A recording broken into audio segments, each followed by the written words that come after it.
I never thought I'd be one of those guys who'd catch his wife cheating on him, but here I am. My name's Mike, and I've been with Lisa for almost 5 years. We met at a charity event and she seemed perfect, smart, beautiful, confident, and she had this way of making you feel like you were the only person in the world.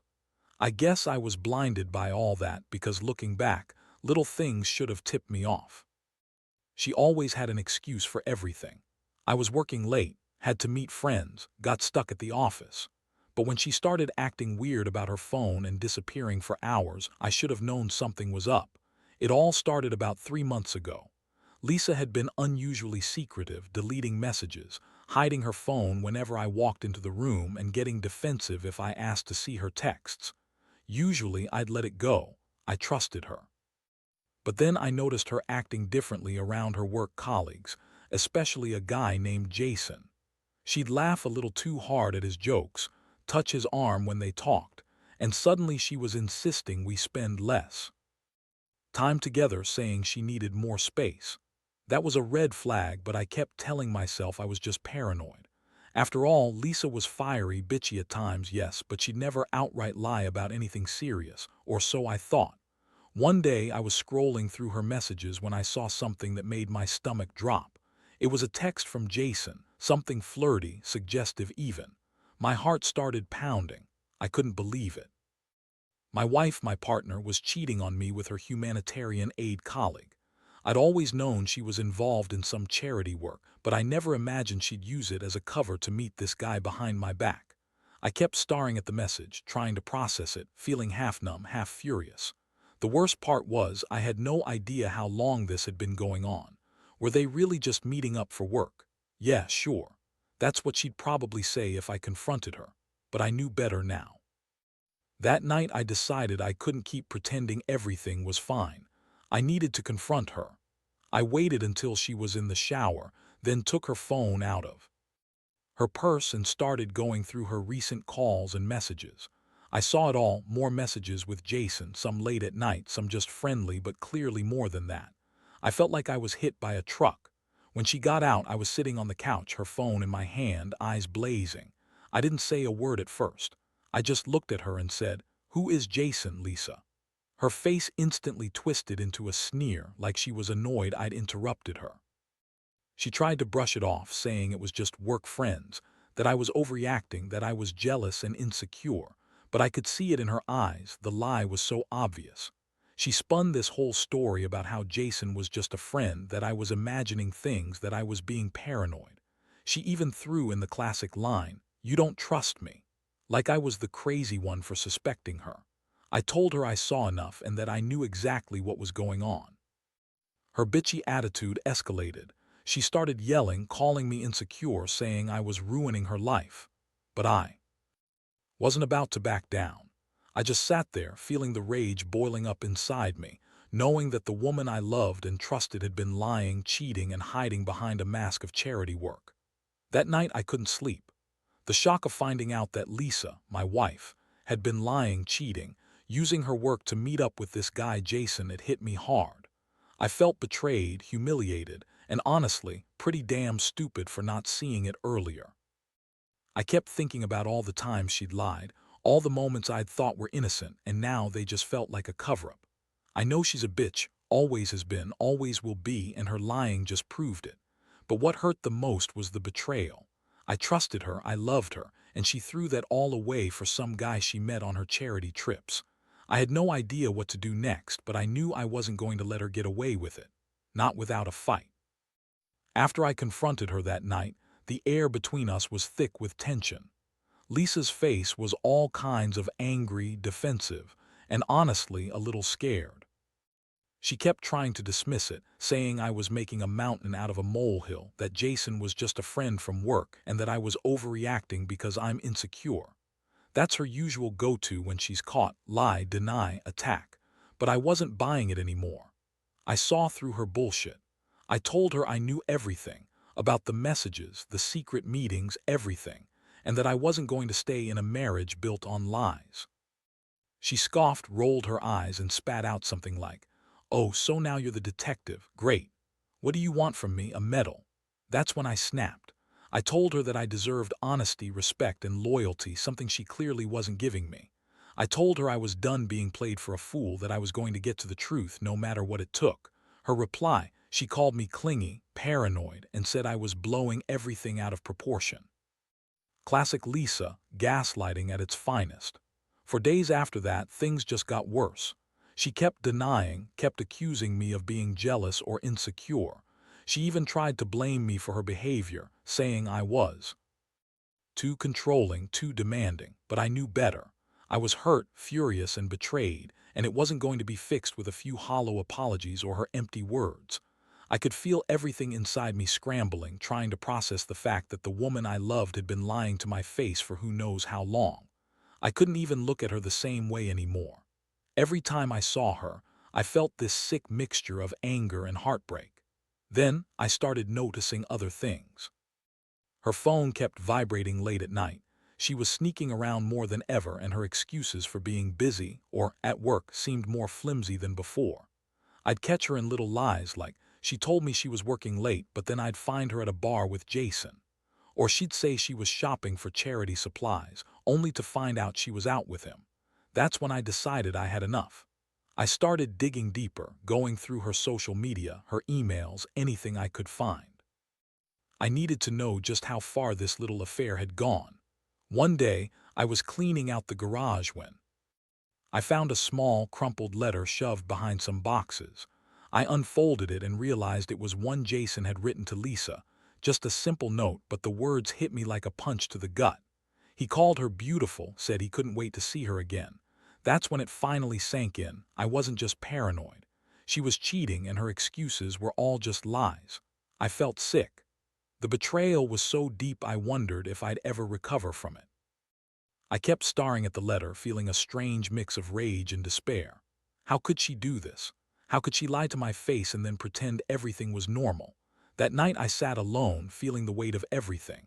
The worst part, the feeling that I'd trusted her with my life, my heart, and she'd thrown it all away for some quick sex or whatever it was they were doing. I thought I knew her, that she was strong, independent, maybe a little bitchy, but honest. Turns out I was just fooling myself. The woman I married was a different person, hiding her lies behind a pretty face and some noble-sounding charity work.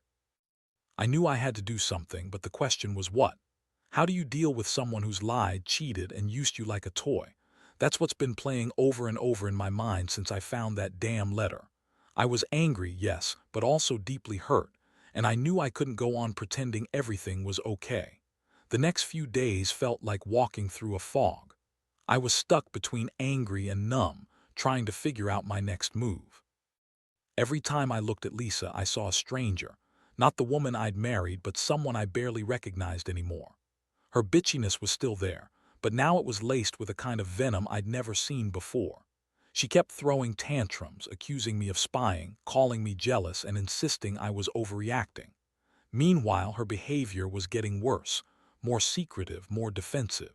She'd leave early in the morning, come back late at night, and never answer her phone in front of me. It was obvious she was hiding something, but I didn't care to listen anymore. I had proof, and I knew she'd lied to me from the start. One night I decided to go through her stuff while she was out. I needed something more concrete, some undeniable evidence. Her purse, her laptop, her emails, I checked everything. And there it was, a string of messages between her and Jason, full of flirting, plans to meet up, and even some explicit talk. They weren't just friends, they were planning something, and I could tell she was fully involved. That was the final nail in the coffin for me. I felt my stomach turn. I'd been betrayed in the worst way possible, and I knew I couldn't just sweep this under the rug anymore. The following day, I sat her down and laid everything out. I showed her the messages, the letter, the photos I'd found, everything. Her face twisted into that typical bitchy sneer. She told me I was crazy, that I was just jealous, that I was overthinking everything. She even had the nerve to call me paranoid, like I was the one making all this up in my head. I told her, no more lies. You're done, I see what you've been doing, and I don't want to hear your bullshit excuses anymore. That's when she started yelling, loud, shrill, full of venom. She accused me of ruining her reputation, said I was controlling, and that I was the one who was paranoid. Honestly, I'd never seen her like that before. She was so vicious, so hateful. It was like she'd been waiting for me to catch her so she could just lash out. But I wasn't backing down. I looked her straight in the eyes and told her this was over. I said I was sick of her lies, her manipulations, her cheating. I told her I deserved better than this bullshit. I felt a strange calm come over me during that confrontation, like I'd finally taken control of the situation. She kept crying, pleading, trying to make me feel guilty, but I just felt empty. That's when I realized I'd lost all respect for her. She didn't even try to deny it anymore. Instead, she just kept throwing her tantrums, calling me names, trying to guilt me into staying. But I knew I had to get out. I couldn't keep living with the woman who'd betrayed me so thoroughly. The aftermath was messy. She went to her mother's house for a few days, claiming she needed space, but I knew it was just her way of running away. I stayed behind, feeling like I was in some kind of shock state. I couldn't sleep, couldn't eat, and for a while I wondered if I'd made the biggest mistake of my life. But deep down, I knew I couldn't live with her anymore, not after what I'd found out. I started planning my next steps: legal advice, sorting out the house, figuring out how to tell my friends and family. Honestly, I felt betrayed, angry, and hurt, but I also felt a strange sense of relief. The woman I thought I knew was gone, replaced by someone I didn't even recognize. And I knew, with certainty, that I wouldn't let her destroy me with her lies and her cheating. I had to take control, even if it hurt like hell. The days that followed were some of the most confusing days of my life. I was stuck in this limbo. Part of me wanted to fight for her, to believe somehow this was all just a mistake or a bad phase she was going through. But every time I looked at the evidence, my resolve hardened. I kept thinking about how she lied for months, how she used her work with humanitarian aid as a cover for her infidelity. The mental image of her sneaking around, hiding her phone, meeting Jason behind my back, it all haunted me. I kept replaying the moments in my head, trying to find a reason, some justification, but there was none. She had turned into this manipulative, bitchy woman who thought she could walk all over me. I started seeing a lawyer, figuring out what my options were legally. I didn't want to rush into anything, but I knew I had to protect myself financially and emotionally. While I was doing that, Lisa came back from her mom's place, acting like nothing had happened. She had this fake smile, acting innocent, throwing tantrums if I didn't pay enough attention to her. She'd say things like, "You're overreacting," or "It's just work, you're jealous." The more she denied, the more I saw her true colors, the nasty, manipulative side. That bitchy attitude of hers was now full-blown venom as she tried to guilt-trip me into staying, to pretend everything was fine. One evening, she was sitting on the couch, scrolling her phone, giving me that smirk she always did when she was about to lie. I couldn't take it anymore. I decided I had to confront her head-on. I pulled out the messages I'd saved, the photos, all the evidence I'd accumulated. I told her, "Look at this, I've seen enough. You've been cheating on me with Jason and I want to hear the truth." She scoffed and tried to brush it off, saying I was nuts, that I was imagining things, that she was tired of my accusations. I felt this surge of anger I'd been holding back. How dare she call me crazy? How dare she deny what was sitting right in front of her? She snapped, started yelling at me, saying I had no right to accuse her, that I was controlling and insecure. She spat that I was ruining her reputation, her career, her life. The thing is, I was so hurt I couldn't even argue back. I just looked at her and said, "You know what? I've had enough. I'm done. I don't want to be with someone who lies and cheats behind my back. You're not the woman I thought I married." That's when she really lost her shit. She started crying, screaming, calling me names, trying to make me feel guilty. But all I felt was this cold emptiness inside. I realized I'd been a fool for so long, blind to her true nature. After that confrontation, I decided I wasn't going to let her manipulate me anymore. I told her she had to leave the house. She could go stay with her mother or whoever she wanted. I didn't care. I was done playing her game. The house felt different, colder somehow, like I was finally waking up from a nightmare. I spent the next few days packing up her things, making arrangements for a place to stay, and getting legal advice. I was angry, but I also felt a strange sense of relief. For the first time, I was taking control of my life again, even if it hurt. I knew she was a bitch, always had been, and her lies had just proven it. I'd trusted her once, but now I was done trusting anyone who could betray me that badly. It was time to move on, no matter how much it hurt. The separation was ugly, no doubt about it. Lisa refused to admit any fault at first, throwing tantrums and calling me every name in the book. Her bitchy attitude seemed to intensify, like she was angry I was finally calling her out. She insisted she was the victim, that I was controlling and insecure, that Jason was just a work friend, and that I was blowing everything out of proportion. But I'd seen enough. Her lies, her manipulations, her betrayal. There was no way I was going to go back to that. I cut ties, changed my phone number, and made sure the house was legally in my name now. It was tough. Every day I'd wake up feeling a mix of relief and heartbreak. I thought I'd be angry forever, but surprisingly, a strange calm started to take hold. I was angry at her, sure, but more than that, I was angry at myself for trusting her so blindly. I kept replaying our last conversations, the lies, the sneers, the way she dismissed my feelings. It was like waking up from a nightmare, and now I had to rebuild from the wreckage. I'd always been a straightforward guy, hardworking, honest, loyal, and I never expected to be thrown into this chaos. But here I was, packing up her things, closing that chapter, and trying to figure out what the hell I was supposed to do next. In the weeks that followed, I threw myself into work, kept busy, and started seeing a therapist. I needed to talk about everything, the betrayal, the hurt, the anger, and try to make sense of it all. I also started dating again, more cautiously this time. But no matter how much I tried to move on, the image of Lisa and Jason together haunted me. I kept thinking about how she used her humanitarian work as a cover for her lies.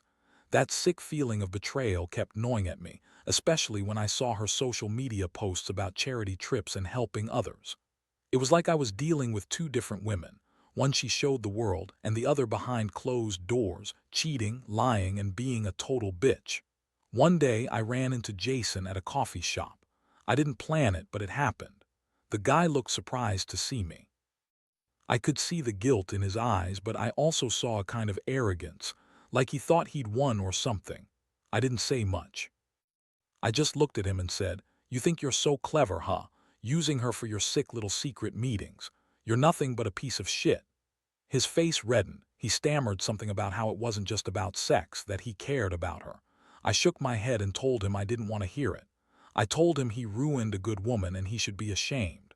I walked away feeling a strange sense of victory, like I'd reclaimed what was mine, even if it didn't feel like it at the time. Now I'm left with a lot of questions. Did I do the right thing? Could I have saved the marriage? Honestly, I don't think so anymore. Lisa's true colors came out in that final confrontation, and I saw how selfish and manipulative she was. The thing is, I've learned a lot from this mess. Trust is fragile, and I'll never let anyone use me again. I also realized that some women, especially ones with her temperament, aren't worth the pain. I've come to accept that I deserve better than lies, betrayal, and a woman who's willing to cheat behind my back while pretending everything's fine. Moving on isn't easy, but I know I have to do it. I have to rebuild, restore my faith in myself, and make sure I don't get blindsided again. It's been a hard lesson, but maybe it's one I needed to learn. To anyone out there going through something similar, trust your gut. Don't ignore the red flags, and don't let anyone make you feel crazy for noticing the truth. Yeah, heartbreak sucks, but it's better to face it and move forward than to stay in a lie. I've been broken, but I'm starting to heal. And that's the biggest lesson I can share. Sometimes, you gotta cut your losses, even when it hurts like hell. Looking back now, I realize how much this whole experience changed me, how it stripped away the illusions I had about trust and loyalty. I used to believe that honesty was the cornerstone of any real relationship, but Lisa proved me wrong. I learned the hard way that some people aren't worth the effort, and that betrayal cuts deeper than almost anything else in life. It's funny how someone you love and trust can turn into a complete stranger so fast, revealing their true nature in the ugliest way possible. I've come to see that revenge, in my case, wasn't about hurting her back, at least not anymore. It was about reclaiming my dignity, my peace of mind, and moving forward without bitterness. I didn't want to be consumed by hatred or revenge, But I also knew I couldn't just forget what she did. It's a scar I'll carry forever, but I've learned to live with it. Every day, I remind myself that I'm better off without her. That I deserve someone who respects me, who values honesty, and who wouldn't use my love as a cover for their own selfish needs. One thing I've realized through all this is that sometimes, the most important thing isn't how much you hurt someone who wronged you, but how you choose to heal afterward. I've been through hell, but I'm still standing. I've learned to trust my instincts, listen to my gut, and never let someone manipulate me again. If you're in a similar situation, my advice is simple. Don't ignore the red flags. Don't let guilt or love keep you stuck in something toxic. And remember that your worth isn't defined by someone else's betrayal. Now I focus on my own happiness. I reconnect with old friends, hit the gym more often, and throw myself into work and hobbies I enjoy. I want to be the best version of myself, not the guy broken by a bitchy wife who thought she could get away with everything. Every day is a new chance to rebuild, to heal, and to remind myself that I am enough. I'm not perfect and I've made mistakes. Who hasn't? But I refuse to let someone's lies and betrayal define my life. In the end, I hope anyone reading this who's going through something similar finds the strength to walk away from toxicity and lies. You don't need someone who's going to cheat, manipulate, and belittle you. Love should lift you up, not tear you down. Trust is sacred, and once it's broken, it's almost impossible to get back. So learn from my story. Trust yourself, protect your heart, and never let anyone make you feel less than you are. Because you're worth so much more than someone's betrayal or a fleeting moment of sex with a colleague in a conflict zone. That's the truth I've finally come to accept.